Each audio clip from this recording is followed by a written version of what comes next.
Certo, vamos desempacotar isso. Imaginemos a seguinte cena. Tem um paciente deitado numa mesa de cirurgia, com o crânio totalmente aberto, e ele tá lá conversando casualmente com a equipe médica. Ou até mesmo tocando um instrumento, né? Tem casos famosos de pacientes tocando saxofone ou violão durante a cirurgia. Exato, tocando saxofone enquanto o cirurgião remove um tumor do cérebro dele. E o mais bizarro, ele não sente absolutamente nenhuma dor ali onde o bisturi tá cortando. Hoje, o nosso mergulho profundo parte exatamente desse tipo de paradoxo biológico. Que é algo que sempre choca as pessoas, com certeza. Demais. E o material que a gente tem em mãos hoje é um documento simplesmente intitulado aula.pdf. É tipo uma anatomia completa e brutal do sistema nervoso. A nossa missão com a análise das fontes de hoje é bem ambiciosa, viu? Eu diria que é um desafio e tanto. Pois é, a gente quer pegar essa montanha de informações e estruturar num mapa mental que seja tão lógico e cativante que quem estiver nos ouvindo se sinta totalmente preparado para entrar numa sala de aula amanhã de manhã e ensinar tudo isso. E a chave para construir esse mapa mental, assim, um mapa que não desmorone na primeira dúvida que um aluno levantar, é fugir daquela simples memorização. Sabe, decorar nomes de estruturas ou fazer listinhas de lobes cerebrais é o caminho mais rápido para o esquecimento. Com certeza, a famosa decoreba que não serve para nada no longo prazo. Exatamente. Para quem vai dar uma aula e precisa daquela segurança de professor, é necessário compreender a engenharia por trás da biologia. A gente precisa investigar os motivos. Por que o cérebro adota uma estratégia de defesa e não outra? Qual é a lógica da coisa toda, né? Isso. Qual é a lógica evolutiva que faz uma lesão ser, sei lá, permanente em um local, mas totalmente reversível a uns poucos centímetros dali?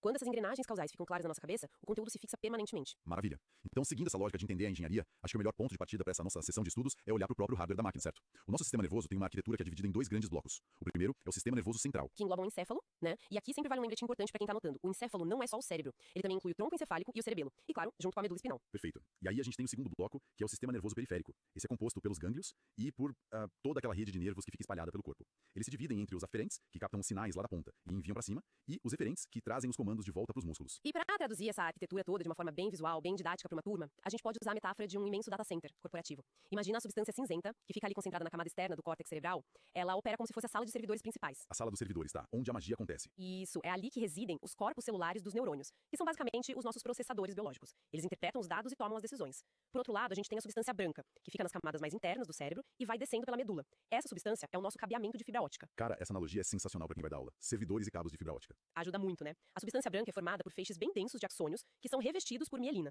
E a única função desses cabos é transmitir aquela informação que já foi processada em altíssima velocidade de um setor para outro. Só que aí que tá. Olhando para esses cabos biológicos, a gente esbarra no que as fontes de hoje chamam de dilema da cura.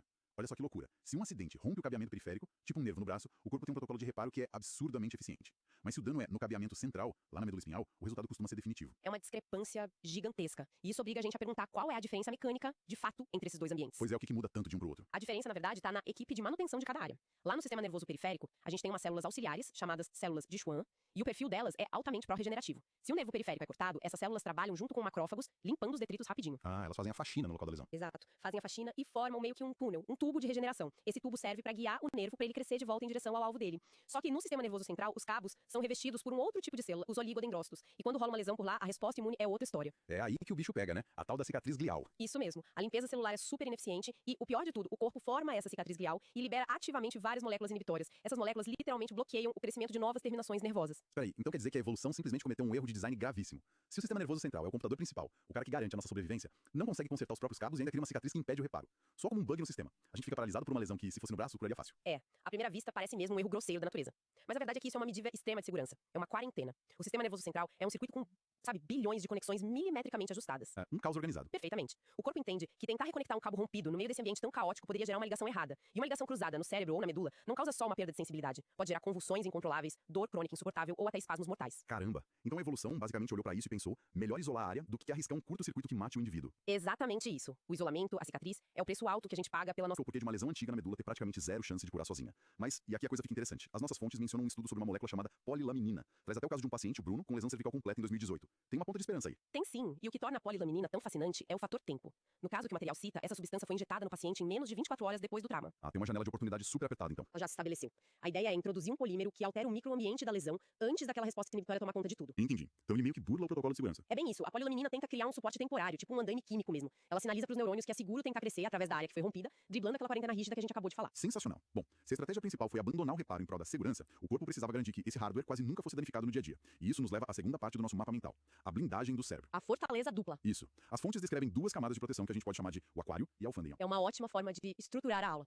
Vamos começar pelo aquário, que na biologia é o líquido cefalorraquidiano, ou o líquor. Ele é produzido sem parar por uma estrutura chamada plexo coroide e preenche os ventrículos e todo o espaço em volta do encéfalo. Mas a função dele vai muito além de só hidratar o tecido. Ele faz o cérebro boiar, né? Aquele princípio de Arquímedes. Exato. O cérebro humano pesa ali em torno de 1,5 kg, mas como ele fica flutuando nesse líquido, o peso relativo dele cai para mais ou menos 50 gramas. Nossa, de 1,5 kg para 50 gramas, é uma redução absurda. Quase 30 vezes menos peso para a base do crânio suportar. Tem uma analogia muito boa nas fontes pra gente fixar isso de forma bem tátil. Ele vai bater nas paredes e se despedaçar inteiro. Pra nada. Mas se a gente encher essa mesma jarra com água até a borda, selar e sacudir, o queijo vai só balançar suavemente no centro, acompanhando a água, sem bater no vidro. O cérebro é esse queijo macio. O líquido salva a nossa vida toda vez que a gente dá um pulo ou tropeça na rua. É uma analogia perfeita. Mas claro, a dinâmica de fluidos precisa de equilíbrio. Esse líquido tem que ser produzido e reabsorvido num ritmo constante. Se rola um bloqueio, a gente tem um quadro de hidrocefalia. O líquido acumula, a pressão dispara e esmaga o cérebro de dentro para fora.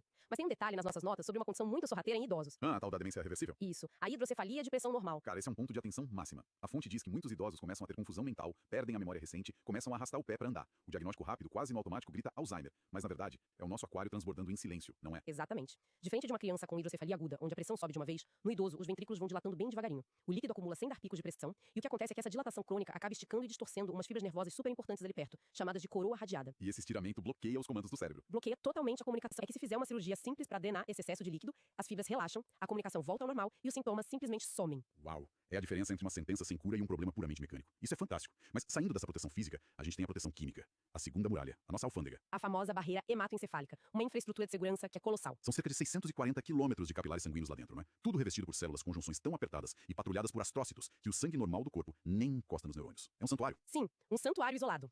E o experimento clássico que a gente sempre usa em sala para explicar isso é o do Paul Ehrlich, aquele imunologista que ganhou o Nobel. Ele injetou um corante azul na veia de animais de laboratório. E aí quando ele foi olhar os tecidos, o fígado, os rins, músculos, tava tudo manchado de azul. Tudo azul. Menos o cérebro. Menos o cérebro e a medula. Ficaram com a cor natural. E depois fizeram o inverso. Injetaram o corante direto no fluido cerebral. Aí só o sistema nervoso ficou azul e o resto do corpo ficou limpo. Prova física de que a fronteira ali é casca grossa. Só que aqui é que fica realmente interessante, porque essa alfândega é tão chata que os seguranças não sabem diferenciar um vírus de um remédio, né? A doença de Parkinson é o melhor exemplo. Falta dopamina com a senha e só lá dentro vira dopamina. Mas tem um lance super atual nas fontes, o projeto da vacina da UFMG contra a cocaína. É de uma elegância técnica absurda. Ah, essa pesquisa brasileira é notável. Eles pegaram o fato de que a cocaína é uma molécula bem pequena que passa direto pela barreira e invade o cérebro. A vacina treina o sistema imune para grudar anticorpos na cocaína lá no sangue. Quando gruda, o negócio vira uma molécula gigante, tão gorda e pesada que chega na alfândega do cérebro e simplesmente não passa na porta. Brilhante, né? Eles usaram a própria restrição de tamanho da barreira a favor do tratamento. E por falar em tamanho de molécula, é por isso que aqueles antialérgicos mais antigos dão um sono incontrolável. A estrutura deles é lipossolúvel e pequena, então eles escorregam pelos portões da barreira e inibem os centros de vigília do cérebro sem querer. É um puro acidente colateral. Nossa, vivendo e aprendendo. Mas peraí, me tira uma dúvida que as fontes me fizeram pensar. Se essa barreira é um escudo tão impecável contra toxinas, como é que o álcool, ou sei lá, e a ayahuasca fazem a pessoa vomitar? Eles não deveriam ser retidos na fronteira? Como é que o cérebro sabe que o corpo foi envenenado tão rápido para disparar o alarme? Essa é uma excelente pergunta e expõe uma das falhas propositais mais brilhantes do nosso sistema. A barreira não é um muro perfeito, ela tem uma janela que fica aberta de propósito. Lá no tronco encefálico, numa região do bulbo, chamada área postrema, a barreira quase não existe. Aham, e essa área faz o quê? Ela abriga o centro do vômito, e ela fica ali testando sangue totalmente desprotegida. Cara, a evolução deixou um sensor desprotegido de propósito. É tipo aquele guarda que prova a comida do rei pra ver se tem veneno, antes do prato chegar na sala do trono. A analogia é exatamente essa. Pensa nos nossos ancestrais, os caçadores-coletores. Eles comiam plantas e cogumelos desconhecidos o tempo todo. Detectar uma toxina raciona aquele reflexo violento no estômago. O objetivo é expulsar o veneno antes que o corpo absorva mais, protegendo o resto do cérebro lá em cima. Simplesmente genial. Bom, agora o nosso mapa mental tá ficando parrudo. Entendemos o hardware, o dilema da regeneração e essas fortalezas de líquido e células. A parte final da nossa aula de hoje é focar em limpar o terreno. Tem muito mito neurocientífico que se recusa a morrer nas salas de aula, né? Muitos. E construir conhecimento em cima de informação falsa compromete tudo. O primeiro mito que a gente tem que demolir logo de cara é aquela história velha de que a gente só usa 10% do cérebro. Esse é um clássico de filme de ficção científica. Até o Raul Seixas cantava na música Ouro de Tolo sobre se sentir um idiota usando só 10% da cabeça animal. O povo adora a ideia de que tem um superpoder adormecido lá dentro. É, a ideia é sedutora, mas a biologia destrói isso rapidinho. O cérebro humano pesa só uns 2% do corpo, mas ele exige 20% de toda a energia e oxigênio que a gente consome. Seja resolvendo uma equação matemática ou tirando um cochilo profundo. É um custo muito alto para pouco uso. Exato. Se 90% dessa massa fosse tecido inútil, a evolução já teria cortado esse gasto energético milhares de anos atrás. E hoje, qualquer ressonância magnética funcional. Enchimento inútil. E falavam que tinha 10 células da glia para cada neurônio, o tal do 90-10. Mas aí veio a neurocientista brasileira Suzana Colano Rosel e desmentiu isso, certo? Com certeza. Em 2009, ela inventou uma técnica nova genial. Ela meio que dissolveu o tecido cerebral numa solução homogênea para conseguir contar os núcleos das células. E ela provou que a proporção real é praticamente de 1 para 1, uns 50% de glia e 50% de neurônios. O cérebro é otimizado ao extremo. Isso nos leva direto pro segundo mito. Aquele papo de que o cérebro termina de amadurecer e fecha aos 25 anos. As fontes de hoje citam um estudo recente da Nature Communications de 2025 que enterra essa história de vez. E o que eles descobriram é que as mudanças topológicas, ou seja, a forma como as redes de comunicação se organizam e se reestruturam, acontecem ao longo da vida inteira. Então aquela ideia de que somos um produto finalizado aos 25 anos, já era. Somos uma obra eternamente em andamento. O curioso desse estudo também é que ele apontou que o cérebro dos homens encolhe num ritmo mais rápido que o das mulheres com a idade. Verdade, mas aí entra um detalhe crucial pra gente não interpretar os dados errado. Esse encolhimento mais rápido não se traduz em um risco maior de Alzheimer pros homens. Estatisticamente, as mulheres ainda têm maior vulnerabilidade à demência. Isso mostra que não é só o tamanho bruto do cérebro que importa, mas a qualidade e a força das redes que você construiu. Faz sentido. O hardware pode diminuir um pouco, mas se as conexões forem boas, o sistema roda liso. Tem mais um mito aqui. Aquele de que gente de humanas mais criativa usa o lado direito do cérebro e os engenheiros lógicos usam o lado esquerdo. Essa dicotomia beira o absurdo fisiológico. Claro que existe lateralização. A linguagem costuma ser processada mais no hemisfério esquerdo. Mas o cérebro não trabalha em compartimentos isolados. Existe o corpo caloso. É uma rodovia maciça com mais de 200 milhões de fibras conectando os dois lados. Se essa separação fosse real, um canhoto não conseguiria fazer contas e um destro ia ser totalmente perdido no espaço, sem noção tridimensional. Tudo funciona em sincronia. E pra fechar essa demolição de mitos, a gente volta lá pra primeira cena que abriu o programa. O cérebro processa a dor de uma queimadura a um osso quebrado. Mas o cérebro em si não sente dor nenhuma, né? É a mais pura verdade. O tecido cerebral não tem nociceptores, que são os sensores de dor. Quando você tem uma enxaqueca terrível, não é o seu cérebro que tá doendo, são as meninges, que são aquelas capinhas que protegem ele, ou os músculos e os vasos sanguíneos da cabeça. Esses sim são cheios de terminações nervosas. O que explica como o paciente consegue ficar acordado, tocando o saxofone, enquanto cortam o cérebro dele. O cirurgião anestesia o osso e a pele, mas lá dentro não dói. E o fato dele estar acordado ajuda a equipe a saber que não estão esbarrando numa área importante da fala ou do movimento. Uma precisão absurda. Exatamente. E com tudo isso, olha só, a gente conseguiu montar um mapa mental fantástico para quem quer dar aula sobre o sistema nervoso. Vimos que é um sistema que sacrificou a regeneração por estabilidade, que precisa de fortalezas como o líquor e a barreira hematoencefálica e que é ativo e imutável por toda a vida. Missão cumprida. Mas considerando que a gente falou sobre o cérebro se modificar até os 90 anos e as novas tecnologias manipulando a nossa alfândega, a barreira, acho que a gente tá chegando num ponto de ruptura científica. Sem dúvida. A gente está encarando um horizonte revolucionário. Se a gente já consegue mandar vacinas ou moléculas para dentro do cérebro, imagina quando desenvolvermos a capacidade de abrir janelas de permeabilidade temporárias e supercontroladas nessa barreira. A grande provocação é, e se pudermos enviar compostos para disparar uma plasticidade extrema no cérebro de um idoso? Estaríamos reprogramando um cérebro maduro para aprender uma língua nova ou uma habilidade complexa com a mesma voracidade de uma criança pequena? Nossa, isso alteraria o próprio limite do que significa aprender e envelhecer. Deixa a gente com a cabeça explodindo no bom sentido. Fica essa reflexão profunda para os nossos ouvintes mergulharem